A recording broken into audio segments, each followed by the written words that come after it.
the screen?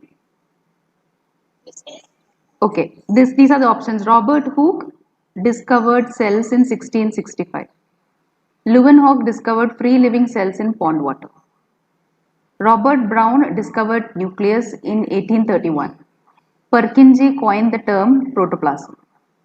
Schleiden and Schwann, they both, actually Schleiden told that all plants are made of cells. Schwann told that all animals are made of cells. Then they both became friends and they both combined told all plants and animals are made of cells.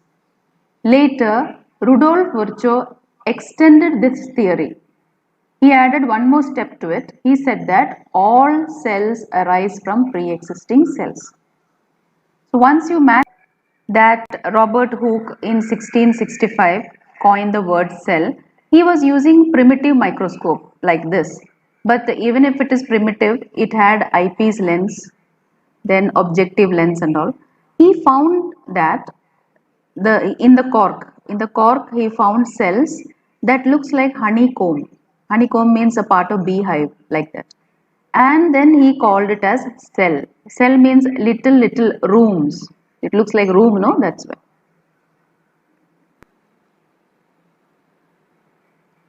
So these are the parts of compound microscope. Children, are you able to see? Yes. I'll just revise once again the parts of compound microscope. This is eyepiece lens through which we look. And then we have to keep the object over here on the stage. Which object we want to see bigger, that you have to keep here in the form of slide. So the lens which is near the object is called objective lens. You can focus the material with the help of coarse adjustment screw. Then if you want more focusing, you can use fine adjustment screw. Then there is a mirror here. Mirror is to reflect the light from outside to the object so that it is visible in the microscope. And there is a condenser to concentrate the light onto the object. Then this part is called arm. So when you're holding the microscope, arm area you have to hold and one hand should come under the base. This is how you take care of microscope. This microscope is called compound microscope. The eyepiece lens has a magnification power 10 times more than what you see, eyepiece lens.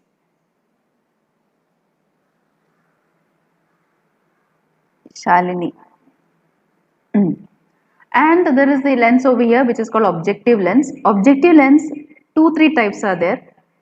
One is 10x magnification, then 40x magnification or maybe more than that.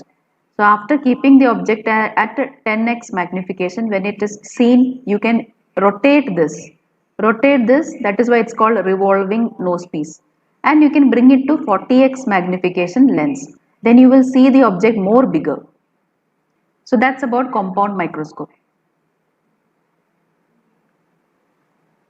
Now these are the examples of unicellular organisms we discussed last class. Unicellular means one cell. This is paramecium. It lives in water. This is amoeba, second example. Chlamydomonas is another example. And these are some unicellular bacteria. So if they ask you the question, give 2 examples of unicellular organisms, you can write this.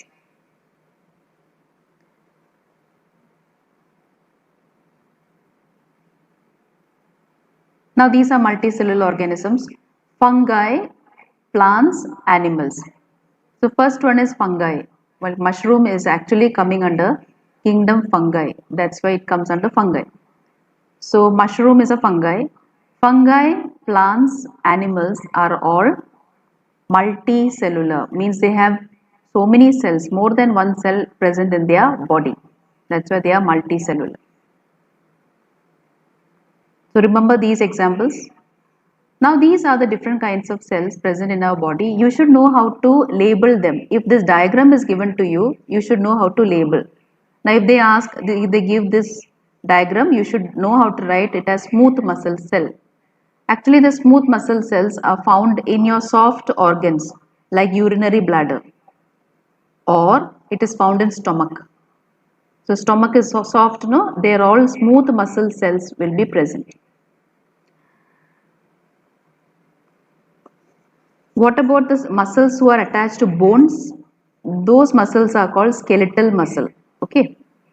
Next is the red blood cells. The blood cells looks like this, round round. This is our nerve cell. Where are nerve cells found, children? Which organ is nerve cell found in your body? Any idea? Yes. Good. Very good. Nerve cells are found in brain, and then when the brain tail comes down, spinal cord, there also this kind of cells are found. They are branched, but they can receive the information. Like if you have seen something through your eyes, from this eyes these nerve cells will connect to the brain, so they help in signaling, messaging and all. They are found in brain as well as your spinal cord and all your nerves. Nerves can attach to any of your sense organs like eyes, ears, nose, tongue, like that. Now this is ovum. Ovum is found inside the female reproductive body, reproductive tract. It is also called as egg. Sperm is found inside male reproductive tract. So actually ovum and sperm, egg and sperm, they should fuse together to form zygote, which later will become baby. So these both are also called as sex cells or gametes. Now this is bone cell. In our bone, like these cells are found. These are called fat cells. Fat cells are found under your skin. Fat helps to conserve temperature. It will help to protect you. Fat is also part of membranes of our body. Look at the amoeba. Amoeba shows irregular shape. Different shapes of amoeba are there here. So this is how it is done. The onion peel will be taken like this, and from inside you have to peel it and keep on the slide. So this is what this child is doing. He is peeling it with the help of forceps. So this is called forceps. This one is called forceps. What he is holding is called forceps. And this is called slide. And this is onion. Onions, one leaf it is. Leaf means whatever you are eating in onion is actually its scale leaf. That's why I told leaf. So from that, the inside you have to peel and keep it in the center of the slide here. Glass slide it is. After that, according to the procedure, what you have to do is, you have to put iodine stain on that. Iodine is used to color. Iodine is used to give color to what material you have kept on the glass slide. One drop of iodine you have to put in the center. And you have to wait for 1 or 2 minutes. Then only the color will catch into the peel. Peel. P-E-E-L. Peel. After waiting, next you have to keep cover slip. Place cover slip on the slide. Cover slip. Cover slip is made up of plastic, so that you have to keep it on top of this. Before keeping the slide into microscope, you have to put a cover on that glass slide. Then you see, now you can see the glass slide is ready for keeping under microscope. So this boy has kept it under microscope under one of the objective lenses. What he sees under the microscope is what we see now here. See, can you tell me, children, what are the cells? These cells are from onion peel. You know what is the structure of what he is seeing? What is he seeing through now? What all can he see? Good.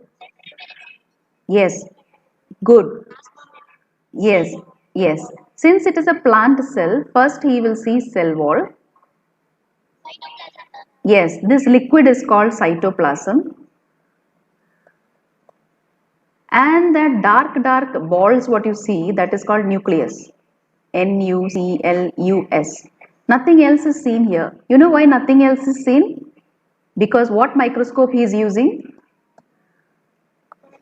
Yes, compound microscope, this much only can be seen. Yes, good. Suppose if this same material is kept in electron microscope, you can see more cell organelles.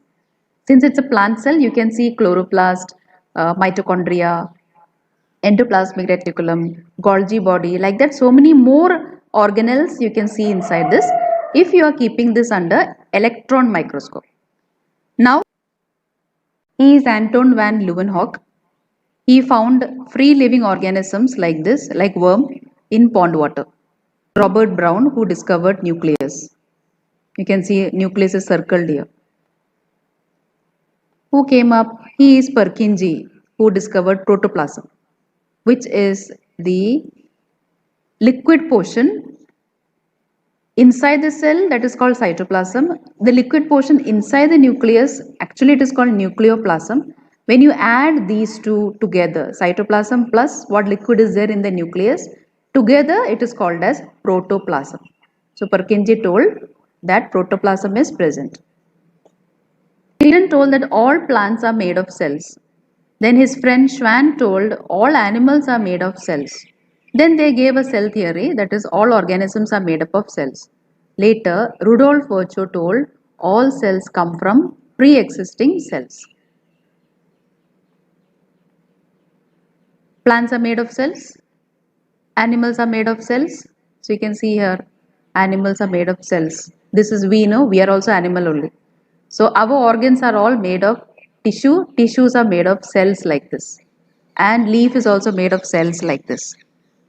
Which means Schleiden and Schwann were correct. They told all plants and animals are made up of cells. He is Rudolf Virchow. He said that all cells arise from pre-existing cells. Which means that now suppose this is cell. From where did this cell come up? This cell came from previous existing cell, that this one. And where did this two come from? This two came from this cell. And this cell came from previous cell, like this. Just like now you are in class 9. What was your pre-existing class, children?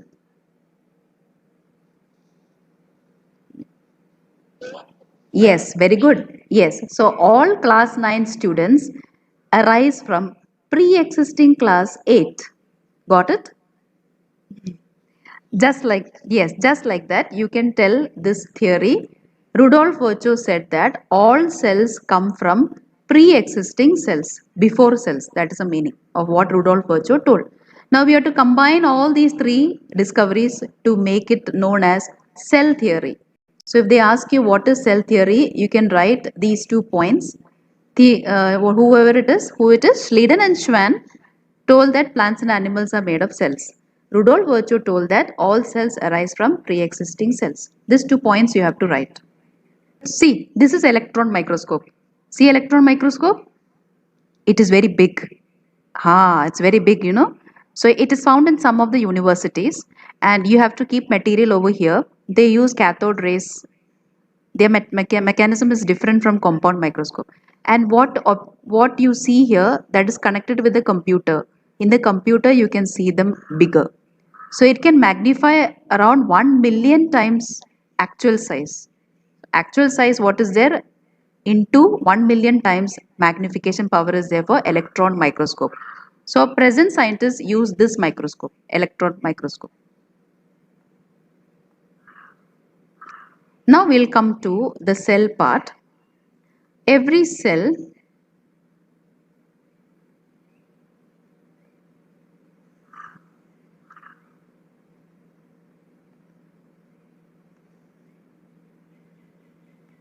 okay. Every cell will have some structures. Now what you see here, this cell is having a membrane. See, this is the membrane. Every cell has got a membrane, cell membrane. Are you writing down, children? You can write this down. Every cell, take a notebook, write today's date and write this. Every cell has cell membrane. Every cell also has cytoplasm. that you can see here. Cytoplasm is also there. And every cell will have nucleus, because nucleus is like brain, or if it is computer, nucleus is like CPU. It only controls all the activities of cell. So every cell has got nucleus. Now these three are common to all cells. You know, there are different types of cells which you will learn later in this class. There is plant cell, then you have the animal cell. Maybe in the next class you will study this. Then bacterial cell. So whether it's an animal cell, plant cell or bacterial cell, all of them has these three features common. These are common.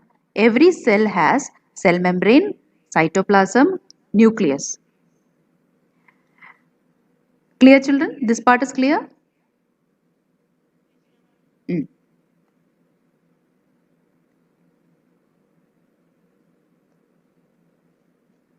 Now we'll come to plasma membrane. There is one sentence here in the textbook. You have to read NCERT textbook only. Okay, children, don't take any guides and all. So there is this sentence here. Plasma membrane is outermost covering of cell that I just now explained to you. Plasma membrane allows entry exit of some material in and out of cell, and that's why it is called selectively permeable membrane. Now I'll tell you what it is, why it is written in that way, why plasma membrane is called selectively permeable membrane. Suppose this is cell and I have drawn now plasma membrane. We label this as plasma membrane.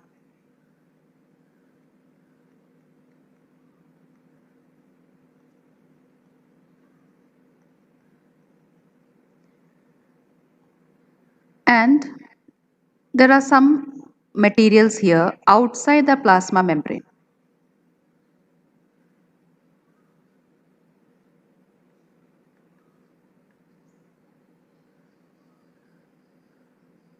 This is one kind of material. I will label it as A. Material A. It can be some minerals. Okay. Then I am putting another material here. Material. Okay. M A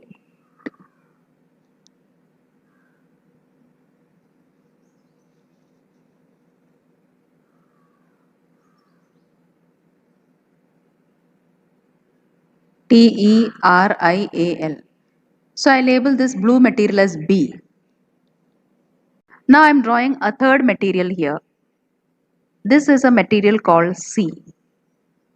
Now think about plasma membrane. Three materials are coming into it and they will cross this plasma membrane.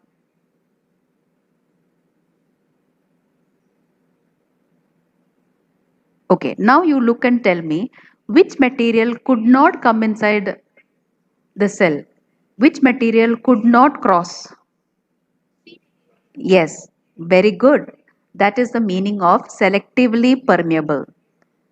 Here they have written textbook, no? Plasma membrane is selectively permeable means it allows some materials to cross. Plasma membrane allows some materials to cross. Some material it will not allow crossing. That's why plasma membrane is called selectively permeable. Just like you come to the school and then the security guard will ask you who you are. If they find you are student, then they will let you in. If they find you are a stranger, they will not let you. So like that, plasma membrane is like security guard. So they will decide what material should enter the cell, what should not. If it is poison type of material, it will not allow also inside. There is one term used for movement of molecules. Like you see, if you are spraying a bottle of spray like this, after some time, even if you are sitting at the back bench also, the smell will come to you. That means the molecules of the spray bottle moves from the place where it is high concentration to the place where concentration is less. Like that it can happen. So this step is called diffusion. Diffusion. F is 2, S is only 1. So diffusion means, this you can note down, diffusion means movement of molecules from region of higher concentration region of higher concentration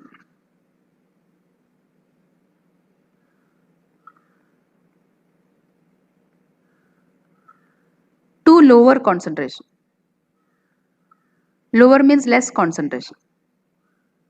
So it is because of diffusion that some smell comes in far area will come near you after some time, because the molecules which are present in this will move from the place where it is high to the place where it is low, high to low concentration. This movement is called as diffusion. So who can tell me, just read and tell me what is diffusion? Anybody in your class?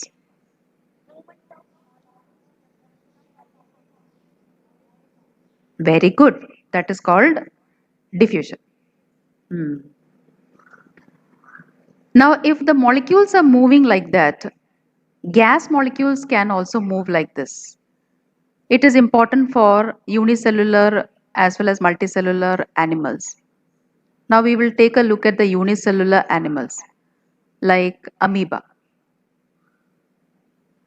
Now, if the amoeba, inside the body of amoeba, suppose if carbon dioxide gas is very high, carbon dioxide gas is high when compared to carbon dioxide in the outside. So what will be the direction of movement of carbon dioxide, children? According to diffusion, carbon dioxide will move from dash to dash. Very good.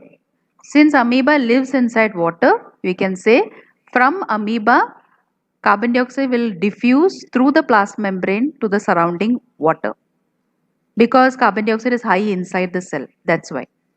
Similarly, we will talk about oxygen. If the oxygen concentration, instead of carbon dioxide, if oxygen concentration is high inside water oxygen is high, but inside the cell oxygen is less, then what will be the direction of movement of oxygen? Which direction oxygen will move? Anybody?